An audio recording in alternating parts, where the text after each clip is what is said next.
അവൾ ഒരുപാട് ദിവസമായി ആ ആഗ്രഹവും മനസ്സിൽ വെച്ച് നടക്കാൻ തുടങ്ങിയിട്ട്. ഇന്നത് സഫലീകരിക്കണം എന്ന് വിചാരിച്ചിട്ട് ലൈബ്രറിയിലേക്ക് നടന്നു. ലൈബ്രറിയിൽ പോയിട്ട് ഒരാഗ്രഹം നടത്തണമെന്നുണ്ടെങ്കിൽ ആ ആഗ്രഹം വായന തന്നെ ആയിരിക്കില്ലേ, പുസ്തകങ്ങൾ വായിക്കുക അല്ലേ. ഏതായാലും അവൾ ലൈബ്രറിയിലെത്തി.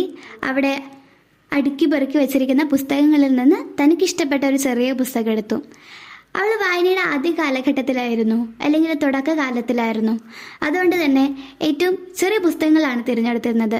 കൂടാതെ അരമണിക്കൂർ എന്ന നിലയിൽ വായിക്കാം എന്ന് അവൾ വിചാരിച്ചിട്ടുണ്ടായിരുന്നു. അങ്ങനെ ഇഷ്ടപ്പെട്ട പുസ്തകം തിരഞ്ഞെടുത്തു. ത്രില്ലറായിരുന്നു അവൾക്ക് ഇഷ്ടപ്പെട്ട വിഭാഗം. അതുകൊണ്ട് തന്നെ അവൾ അത്തരത്തിലുള്ളൊരു പുസ്തകമാണ് തിരഞ്ഞെടുത്തിട്ടുണ്ടായിരുന്നത്. ഏതായാലും തനിക്ക് ഇഷ്ടപ്പെട്ട ഒരു ഏരിയയിൽ പോയിട്ട് അവൾ ഇരിക്കുകയാണ് ലൈബ്രറിയിൽ. നമുക്ക് ഏവർക്കും ഉണ്ടാവുമല്ലോ ഒരു ശാന്തമായിട്ട് നമുക്ക് ഏവർക്കും ഇഷ്ടപ്പെട്ടൊരു സ്ഥലം. അവിടെ പോയിരിക്കുന്നു. അവൾ വായിക്കുന്നു. വായന തുടങ്ങി. പക്ഷെ പെട്ടെന്ന് അവൾ പേജുകൾ വെറുതെ ഒന്ന് മറിച്ച് നോക്കി. അവിടെ ഒന്നും കാണാനില്ല. ഫുള്ള് ബ്ലാങ്ക് ആയി കിടക്കുന്നു. എന്താ പറ്റുക അവൾക്കൊന്നും മനസ്സിലായില്ല. ഏതായാലും അവൾ ഫസ്റ്റ് വായിച്ചു തുടങ്ങിയ ഭാഗത്തു നിന്ന് പിന്നെയും വായന തുടരാണ്.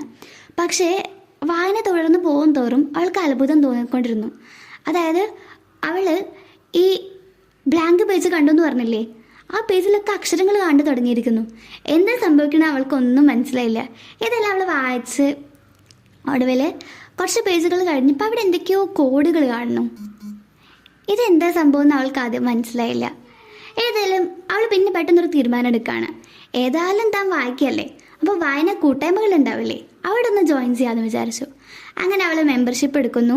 അതിനുശേഷം ഒരു വായനാ കൂട്ടായ്മയിൽ അവൾ ഒരു ചെറു സംഘത്തെ പരിചയപ്പെടുകയാണ്. അവർ ഒരു തരത്തിൽ പറഞ്ഞ ഇൻവെസ്റ്റിഗേറ്റേഴ്സ് ആയിരുന്നു. അതായത് ഒരു പുസ്തകം വായിക്കുന്നു, അതിലെന്തെങ്കിലും വിചിത്രമായിട്ടുണ്ടെങ്കിൽ അതിനെ ഒന്ന് അന്വേഷിക്കുക, തിരയുക, അതൊക്കെയായിരുന്നു അവരുടെ പ്രധാന വിനോദം എന്ന് പറയുന്നത്. ഏതായാലും ഇവളും അവരുടെ കൂടെ കൂടി പുസ്തകത്തിലെ ഈ കോഡുകൾ എന്തൊക്കെയാണെന്നൊക്കെ കണ്ടുപിടിക്കുന്നു, തുടർന്ന് വായിക്കുന്നു. അങ്ങനെ ആ വായന നീണ്ടു പോവാണ് കേട്ടോ.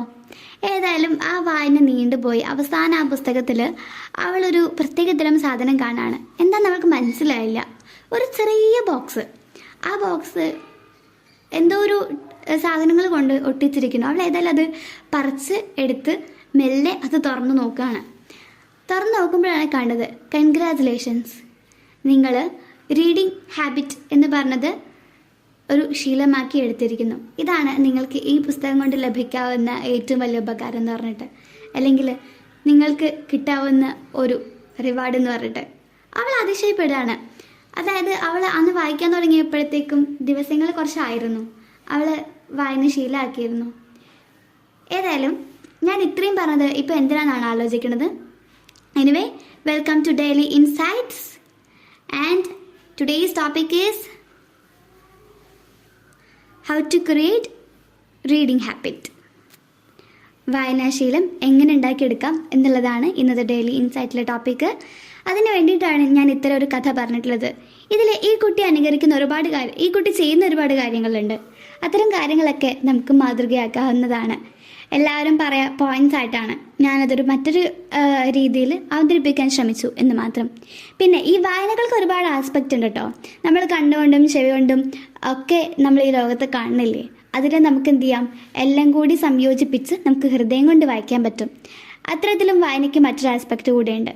അതുപോലെ തന്നെ ഇനിയിപ്പോൾ പുസ്തകം വായനയുടെ അടുത്തേക്ക് വരാന്നുണ്ടെങ്കിൽ നിങ്ങൾക്ക് ഇഷ്ടപ്പെട്ടൊരു സ്ഥലത്ത് പോയിട്ട് നിങ്ങൾ വായിക്കുമ്പോൾ കൂടെ ഒരു കോഫിയോ അല്ലെങ്കിൽ ഒരു ചായയോ അങ്ങനെ എന്തെങ്കിലുമൊക്കെ കൂടെ കരുതുമ്പോൾ അതും കൂടി കുടിച്ചിട്ട് ഇടയ്ക്കൊന്ന് വായിക്കുക, ഇടയ്ക്കൊന്ന് കണ്ണെടുത്തിട്ട് ഇങ്ങനെ എന്തെങ്കിലുമൊക്കെ ഉണ്ടെന്നുണ്ടെങ്കിൽ ഉന്മേഷത്തിനും അല്ലെങ്കിൽ പൊതുവേ ഒന്ന് ഫ്രഷ് ആവാൻ വേണ്ടിയിട്ട് നല്ലതാണ്.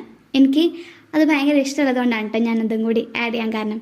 ഏതായാലും ഇത്രയൊക്കെയുള്ളൂ ഈ കഥയിലൂടെ തന്നെ എന്തൊക്കെയാണ് നമുക്ക് റീഡിംഗ് ഹാബിറ്റ് വളർത്താൻ വേണ്ടി ചെയ്യാൻ പറ്റുന്ന കാര്യങ്ങൾ ചെറിയൊരു ധാരണ തരാൻ പറ്റിയിട്ടുണ്ടെന്ന് വിചാരിക്കുന്നു. And thank you so much.